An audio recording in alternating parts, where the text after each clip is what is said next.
नमस्ते, म कमल नेपाली। अहिले सुदन गुरुङको कुरा जुन चलेको छ, गृह मन्त्रीलाई फाल्ने भनेर भनेका छन्।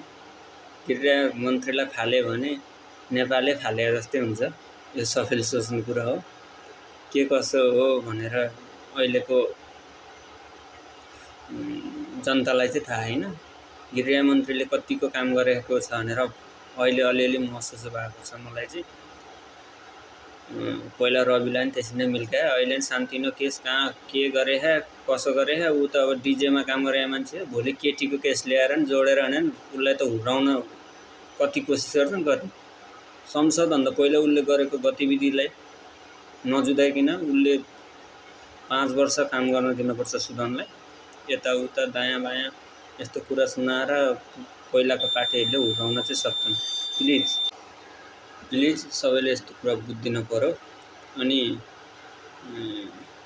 अहिले गोर्खामा जुन मैले कुरा राखेँ चेप्टे बटारे स्याउ फाल्नुपर्छ भनेर, सुदन गुरुङले भन त कसरी फाल्ने? उसले हो फाल्ने। उसको गोर्खामा अहिले पालै आएन। यसलाई बुझ्दिन पर्यो के। सुदन गुरुङलाई चाहिँ कसरी हुन्छ जोगाउनु पर्यो।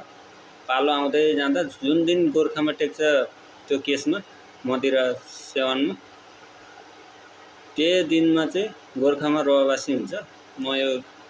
म त्यो दिन चाहिँ म जस्तो खुसी कोही नै हुँदैन है। सबैले यो सेयर गरिदिनु ल।